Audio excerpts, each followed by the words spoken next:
এবার আইপ্যাকের আরেক ডিরেক্টরকে তলব করলো এনফোর্সমেন্ট ডিরেক্টরেট। আইপ্যাকের ডিরেক্টর ঋষিরাজকে তলব করা হয়েছে ইডির পক্ষ থেকে। আজ দিল্লিতে ইডির সদর দপ্তরে তলব করা হয়েছে। সংস্থার বিরুদ্ধে একটি মামলার তদন্তেই এই তলব, এমনটাই এএনআই সূত্রে খবর। আইপ্যাকের ডিরেক্টর ঋষিরাজকে তলব করেছে ইডি। আজ দিল্লিতে ইডির সদর দপ্তরে হাজিরার নির্দেশ দেওয়া হয়েছে। ওই সংস্থার বিরুদ্ধে একটি মামলার তদন্তেই তলব করেছে ইডি, এএনআই সূত্রে এমনটাই খবর।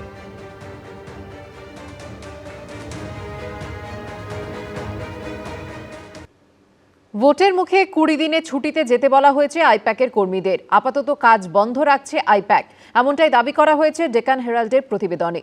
এই খবর নিয়ে জল্পনায় যখন তোলপাড় হচ্ছে রাজ্য রাজনীতি, তখন তারকেশ্বরের সভায় ইঙ্গিতপূর্ণ মন্তব্য করেছেন মমতা বন্দ্যোপাধ্যায়। তুমি আমাদের এজেন্সিগুলোকে বলছো যারা আমাদের পার্টির কাজ করে বাংলা ছেড়ে চলে যাও কেন? ভোটের মুখে ফের শিরোনামে আইপ্যাক, জানিয়ে তোলপাড় রাজ্য রাজনীতি। 23 এপ্রিল বৃহস্পতিবার প্রথম দফায় 152টি আসনে ভোট গ্রহণ হবে।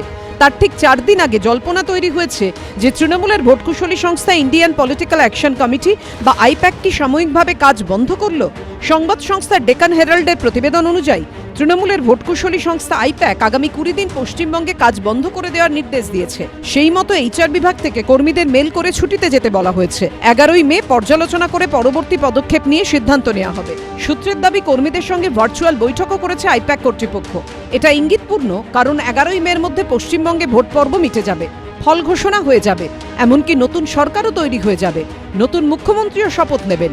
তবে তৃণমূলের তরফে আইপ্যাকের কাজ বন্ধ রাখার খবরকে ভিত্তিহীন দাবি করে বলা হয়েছে এটা সাধারণের মধ্যে বিভ্রান্তি তৈরির একটি উদ্দেশ্য প্রণোদিত চেষ্টা বলে মনে হচ্ছে। আইপ্যাকের পশ্চিমবঙ্গ শাখা তৃণমূলের সঙ্গে যুক্ত রয়েছে এবং রাজ্য জুড়ে পরিকল্পনা অনুযায়ী প্রচারের কাজকর্ম চলছে। প্রথমত এটা বেসলেস, এর কোনো মানে গ্রাউন্ডস আমরা দেখতে পাচ্ছি না যে কোত্থেকে এই রিউমারটা উঠে এসছে। চলছে, পুরো দমে চলছে, পুরো দমে চলছে। আইপ্যাক এবং তৃণমূল কংগ্রেস এক হয়ে যাচ্ছে। যদি ভোট কুশলী সংস্থা হয়, পার্টির সাথে তো তার পার্থক্য থাকবে। আমাদেরও তো ভোট কুশলী সংস্থা থাকতে পারে, তার সাথে পার্টির কোনো পার্টি আর ভোট কুশলী সংস্থা একা আর হয়ে যায় এরকম নয়।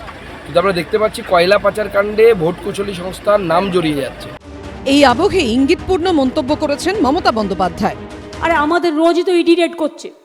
তুমি আমাদের এজেন্সিগুলোকে বলছো যারা আমাদের পার্টির কাজ করে বাংলা ছেড়ে চলে যাও কেন? তোমার তো 50টা আছে, আমাদের ক্ষমতা নেই, আমাদের একটা আছে। শুনুন, ওদের ভয় দেখালে ওরা আমার দলের সাথে যুক্ত হবে এবং আমরা ওদের চাকরি দেবো। আমি একটি ছেলেকেও চাকরি ছাড়া করব না।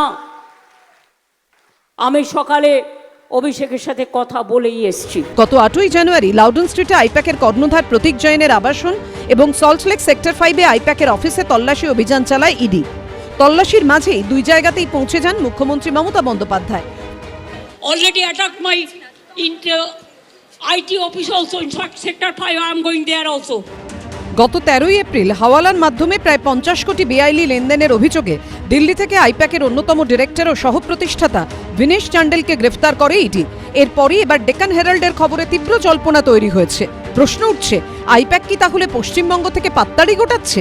এর প্রভাব কি বিধানসভা নির্বাচনে পড়বে? আইপ্যাক বিজ্ঞপ্তি দিয়েছে, যে ইমেল এসেছে সেটা আইপ্যাকের তরফ থেকে এসেছে। সত্যি মিথ্যে তো জানি না, আইপ্যাকের দিক থেকে পারে না হেন বোধহয় কাজ নেই। তৃণমূলের সঙ্গে থাকলে সবাই মিথ্যাবাদী, আইপ্যাকও মিথ্যাবাদী, তৃণমূলও মিথ্যাবাদী। কিন্তু একটা কথা পরিষ্কার, যাই আসুক না কেন আইপ্যাকও বুঝে গেছে যে তৃণমূল হারছে। আইপ্যাক তো জানেই, তৃণমূলের নেতারাও জানেন তৃণমূল আর নেই, তৃণমূল আর থাকবে না। আইপ্যাকের তরফে এখনো সরকারিভাবে বিবৃতি দিয়ে কিছুই জানানো হয়নি। কৃষ্ণেন্দু অধিকারী, সৌমিত্র রায় ও অরিত্রিক ভট্টাচার্য রিপোর্ট, এবিপি আনন্দ। লোকসভায় পাশ করেনি মহিলাদের সংশোধিত আসন সংরক্ষণ বিল। এই অবস্থায় রবিবার পশ্চিমবঙ্গে ভোট প্রচারে এসে সেই বিল নিয়ে সুর আরও চড়ালেন নরেন্দ্র মোদী। তৃণমূলকে নিশানা করে প্রধানমন্ত্রী বললেন, টিএমসি বাংলার বোনেদেরকে আরেকবার ধোঁকা দিয়েছে। অন্যদিকে মমতা বন্দ্যোপাধ্যায় বলছেন, সামনে মহিলা আর পেছনে ময়লা। टीएमसी ने बंगाल की बहनों के साथ एक और धोखा दिया है। महिलाओं के लिए 33% सीट सुरक्षित रखने का कानून नहीं बनने दिया। ডিলিমিটেশন কেন আটকেছি? বেশ করেছি, 1000 বার করব। সামনে মহিলার পেছনে ময়লা। ডিলিমিটেশন লোকসভায় আসন সংখ্যা বাড়িয়ে মহিলাদের আসন সংরক্ষণ বিল লোকসভায় পাশ করাতে ব্যর্থ হয়েছে মোদী সরকার। আর তারপরেই শুরু হয়েছে দায় চাপানোর খেলা। বিরোধীদের মহিলা বিরোধী বলে দাগিয়ে আক্রমণে নেমেছেন প্রধানমন্ত্রী থেকে বিজেপির শীর্ষস্থানীয় নেতারা। আবার বিরোধীদের দাবি মহিলাদের জন্য আসন সংরক্ষণ নয়, মোদী সরকারের আসল উদ্দেশ্য লোকসভার আসন সংখ্যা বাড়িয়ে নিজের রাজনৈতিক স্বার্থসিদ্ধি করা। এই প্রেক্ষাপটে বৃহস্পতিবার প্রথম দফার ভোটের লাইনে দাঁড়াতে চলেছেন রাজ্যবাসী। পশ্চিমবঙ্গে বর্তমানে মোট ভোটারের প্রায় অর্ধেকই মহিলা। এই অবস্থায় রবিবার পশ্চিমবঙ্গে ভোট প্রচারে এসে মহিলা সংরক্ষণ বিল নিয়ে সুর আরও চড়ালেন নরেন্দ্র মোদী। टीएमसी नहीं चाहती थी कि बंगाल की बेटियां ज्यादा संख्या में एमएलए बने, ज्यादा संख्या में एमपी बने, क्योंकि बंगाल की बेटियां इनके महाजंगल राज को चुनौती दे रही है। इसलिए टीएमसी ने कांग्रेस के साथ मिलकर साजिश रची और इन्होंने महिलाओं के लिए 33% सीट सुरक्षित रखने का कानून नहीं बनने दिया। গত পরশুদিন দেখেছেন মোদীবাবু হেরেছে লোকসভায়, পতন শুরু হয়ে গেছে। মহিলার জন্য তোমার পীড়িত, দয়া মায়া।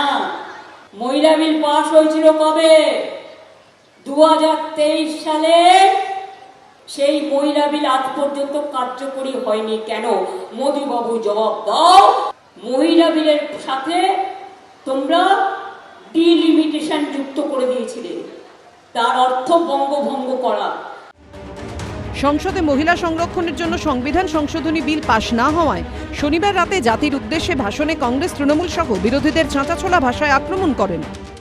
इस ईमानदार प्रयास की कांग्रेस और उसके सहयोगियों ने सदन में पूरे देश के सामने भ्रूण हत्या कर दी है, भ्रूण हत्या कर दी है। ये Congress, TMC, Samajwadi party, DMK जैसे दल इस भ्रूण हत्या के गुनहगार है। গতকাল গভর্নমেন্টের মেশিনারি দিয়ে, দূরদর্শনকে দিয়ে মোদি দর্শন বানিয়ে পলিটিক্যাল ক্যাম্পেইন করেছে। আমরা কমপ্লেনও করব এবং আমরা ধিক্কার জানাই। লক্ষ্মীর ভান্ডার প্রকল্পে মমতা বন্দ্যোপাধ্যায় মহিলাদের দিচ্ছেন মাসে 1500 থেকে 1700 টাকা।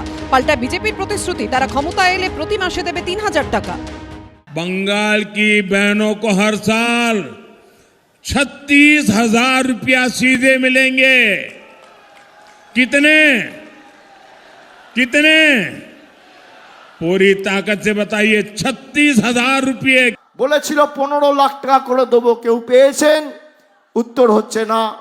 মোদির গ্যারেন্টি মানে জিরো ওয়ারেন্টি, আর মমতা ব্যানার্জির গ্যারেন্টি মানে লাইফ টাইম ওয়ারেন্টি। কে মহিলাদের উন্নয়নের জন্য প্রকৃত আন্তরিক, আর কে মহিলাদের সামনে রেখে শুধুই ভোট পেতে চাইছে, তার জবাব মহিলা ভোটাররাই দেবেন। শিবাশিস মৌলিক, অরিত্রিক ভট্টাচার্য, সোমনাথ মিত্র রিপোর্ট, এবিপি আনন্দ। এবিপি আনন্দ, এগিয়ে থাকে, এগিয়ে রাখে।